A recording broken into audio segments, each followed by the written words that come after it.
Bonjour à tous, aujourd'hui je vous retrouve pour une nouvelle vidéo sur mon vlog grossesse, tout simplement, puisque vous avez peut-être remarqué que je n'ai pas publié de vidéo sur mon 6e mois. Donc je vous fais une vidéo en fait sur le 6e et 7e mois ensemble. J'ai pas énormément de trucs à vous raconter. Principalement, je vais quand même vous faire le petit récap du 6e mois et du 7e mois. Alors le 6e mois, les seules choses que j'ai vraiment ressenti en termes de changement, c'est que j'ai eu une petite poussée de fatigue. Alors c'était pas en journée, c'était principalement le soir, donc je me suis rendu compte vraiment que là, par exemple en soirée avec des amis ou autre, c'était plus possible pour moi. Après 22-23 heures, je commençais vraiment à être rincée. Et c'était également lié au fait que mes douleurs de bas du dos sont vraiment ressorties en fait au 6e mois. Et c'était tellement inconfortable au bout de 30 minutes dans la même position. Chez les autres, parce que forcément chez moi je m'affale, je mets dans des positions voilà, qui me correspondent, mais chez les autres, voilà, assise droite sur une chaise ou même dans un canapé où je ne m'affale pas forcément, c'est vrai qu'au bout de 30 minutes, je commençais vraiment à peiner de douleur et après pour me relever c'était horrible. Je me relevais mais j'avais bien mal pendant au moins 10 minutes et beaucoup de mal à marcher les premiers mètres, hein, j'étais complètement bloquée. Je bois toujours de l'huile d'eau par jour, ça ne change rien, je n'ai rien changé à ma routine alimentaire, je mange toujours très équilibré. Je fais quand même de temps en temps une petite marche, hein, parce qu'il faut... Dans l'idéal, j'essaie quand même de faire 30 minutes par jour, parce que c'est un peu la seule activité physique que j'ai, hein, peu importe les mois, je ne fais pas de sport en particulier depuis que je suis enceinte. Et également au niveau du 6e mois, certaines... honnêtement, j'ai dû passer 6 ou 7 nuits vraiment pourries, type insomnie, j'étais pas du tout fatiguée, mais je pense que... Enfin je sais pas pourquoi ça a fait ça, mais c'est parti aussi de que c'est venu, j'ai principalement eu une semaine pourrie en termes de sommeil, et après c'est... Voilà, c'est reparti comme c'est venu, je ne saurais pas l'expliquer. Également au 6e mois et au 7e mois, donc là c'est entre le 6 et le 7, hein, c'est un peu des deux.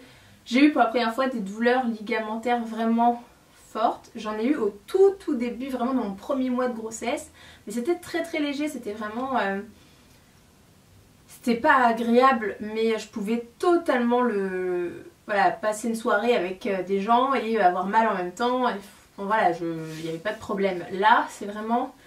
J'ai eu seulement deux fois, mais ça suffit vraiment, des douleurs ligamentaires qui m'ont réveillée en pleine nuit. Et sans rigoler, c'est même pas la douleur qui m'a réveillée, c'est... Je criais en dormant, tellement j'ai eu mal, et c'est mon cri qui m'a réveillée. Et après, la douleur qui m'a maintenue en éveil. Donc ça durait pas très longtemps, ça durait... c'est pas du tout une contraction, hein, c'était vraiment une douleur ligamentaire. Ça durait 3-4 minutes, je ne sais pas, peut-être un petit peu plus. Et c'était vraiment la sensation, c'est comme si on vous plantait un couteau en bas. Alors moi c'était en bas à gauche à chaque fois. Enfin voilà, vraiment en bas à gauche du ventre, comme si on vous mettait des coups de poignard et ça fait hyper mal. Je pense que j'en ai eu que deux, j'ai de la chance parce que je prends du magnésium depuis le 4e mois avec les contractions. Je bois beaucoup d'eau, je sais pas si c'est lié également. Et voilà, j'ai pris, honnêtement là j'ai pris du Doliprane que c'était impossible, hein, c'était limite à en pleurer. Voilà, j'en ai eu que 2 fois, pour l'instant je croise les doigts, je n'en ai pas d'autres. Le magnésium, honnêtement ça joue beaucoup, on me l'a reconfirmé à l'hôpital quand j'y suis allée. Et vraiment c'est horrible, je plains celles qui en ont souvent. Au niveau de la fin du 6e mois, pour la prise de poids, donc j'étais à plus 5,7 à peu près à la fin de mon 5e mois. À la fin de mon 6e mois, je faisais plus 7,2. Donc j'ai pris 1,5 kg au 6e mois, dans le 6e mois. Voilà, donc juste 7,2. Ensuite, qu'est-ce qui s'est passé? Alors, au 7e mois, il s'est passé un peu plus de trucs. Donc, au niveau insomnie, ça s'est réglé. Mon mal de dos est quand même beaucoup moins présent. Donc, je peux dire clairement que mon milieu de grossesse était 1000 fois pire que mon dernier trimestre au final, au niveau des douleurs lombaires, dorsales, peu importe. Là, j'ai quasiment plus rien, mis à part si je m'assois... pas bien pendant 3 heures toute une après-midi, là je le sens quand je me lève, mais mis à part ça honnêtement tout va bien de ce côté là et tant mieux. Au milieu de mon 7e mois, je vous ai déjà dit que j'avais des contractions donc depuis en fait quasiment le 4e mois de grossesse, enfin j'en ai vraiment depuis un moment. Voilà, j'avais l'habitude d'en avoir à peu près, je sais pas, entre au moins une petite dizaine par jour, mais ça n'avait rien de régulier en fait du tout. Et comme ma gynéco m'avait dit oh c'est rien, prenez du magnésium et puis voilà, je m'étais pas inquiétée plus que ça. Et donc au milieu du 7e mois, j'ai eu un soir, donc après le travail en fait, un épisode pendant au moins 1h30 de contractions toutes les 2 minutes et c'était hyper régulier. En fait je m'en suis rendu compte parce que là je me disais là j'en ai vraiment beaucoup. Donc déjà j'ai forcément squeezé 20 bonnes minutes où il y avait des contractions. J'ai pris mon portable et à chaque fois que j'avais une contraction je notais l'heure. Et c'est là qu'on se rend compte au bout d'1h30 que c'est absolument toutes les 2 minutes, c'était juste dingue. Je me suis dit bon... Après, bon voilà, je me suis couchée, etc. En plus, j'étais toute seule chez moi, j'avais honnêtement pas envie de... Je sais pas, d'aller aux urgences ou quoi. Et puis comme je suis pas quelqu'un de stressé de nature, je me suis dit, je me couche, on verra, bref. Et le lendemain soir, après le travail, ça m'a refait la même chose. Donc ça m'a refait toutes les 2 minutes, etc. Et donc là, au bout d'1 heure, je suis allée aux urgences parce que je me suis dit, on sait jamais. Et ils m'ont mis sous monitoring, donc si vous ne savez pas ce que c'est, un monitoring c'est tout simplement en fait une espèce de Doppler, de sonde qu'on vous met autour du ventre. Il y en a une qui mesure l'activité cardiaque du bébé et il y en a une qui mesure l'intensité des contractions, la fréquence, etc. Bah j'en ai marre, j'ai l'impression d'avoir des poils partout sur la tête. Désolée si je brille, hein, il fait hyper chaud, c'est horrible. Et donc ils m'ont dit voilà, on vous met ça pendant à peu près une demi-heure, 45 minutes et on verra. La sage-femme revient... Elle regarde et donc effectivement ça faisait bien toutes les 2 minutes, un gros pic comme ça, voilà. Il n'y a pas de souffrance fœtale, donc ma fille ne souffrait pas des contractions, heureusement. Et donc il m'a dit bon voilà, ce que je vais faire c'est que je vous donne 2 Spasfon. Normalement pour des contractions qui ne sont pas de travail, ça suffit largement, ça va passer. Il m'a donné 2 Spasfon, il est revenu 45 minutes après, ça n'avait absolument rien changé. Et c'était toujours aussi intense, toujours toutes les 2-3 minutes. Donc il m'a dit, eh ben on va vous hospitaliser. Donc là j'étais très contente, j'avais absolument aucune affaire. Je déteste les hôpitaux, j'y vais jamais.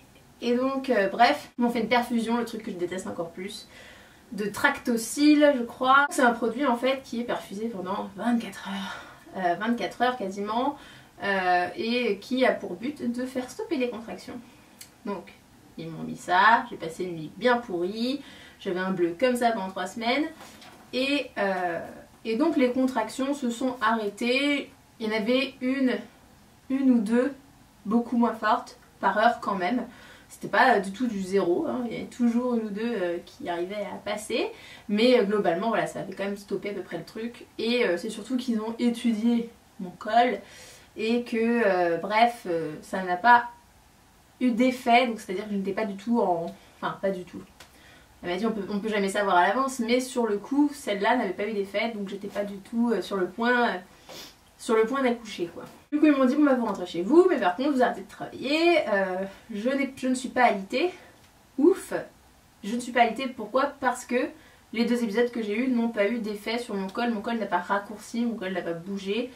Et donc c'est pour ça que j'ai la chance de ne pas être alitée, donc elle m'a dit... La voiture, plus de 20 minutes, non.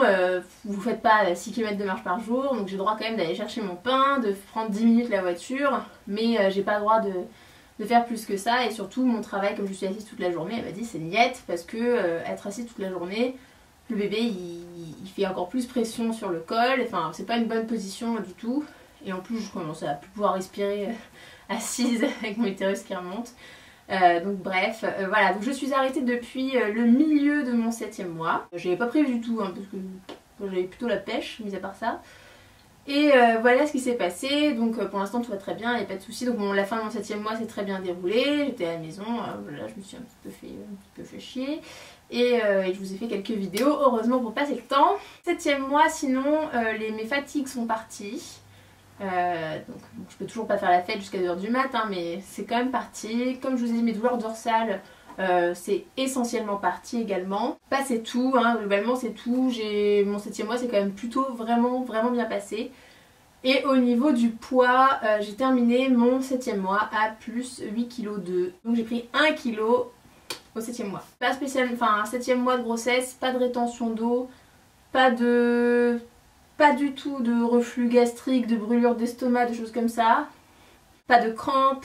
En fait, je n'ai absolument aucun symptôme que je lis partout sur internet ou dans mes bouquins ou que mes amis me disent avoir ou avoir eu.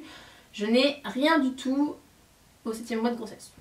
Voilà, donc c'est vraiment très bien passé. Donc toujours pas de vergeture au 6e, 7e mois. Donc je croise aussi les doigts toujours. Avec l'application toujours pareil, c'est-à-dire la crème, enfin la lotion anti-vergeture Palmer's le matin et l'huile Eucérine le soir. Voilà, je fais toujours ça. Et donc pour l'instant, je n'ai pas de vergeture.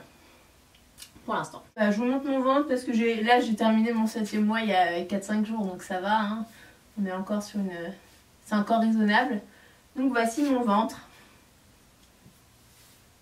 On peut pas dire qu'il soit méga énorme, mais voilà, je suis quand même... Enfin voilà quoi, j'ai quand même pris du bide, hein. C'est indéniable. J'espère que cette vidéo vous a plu, je vous fais plein de gros bisous et on se retrouve très bientôt.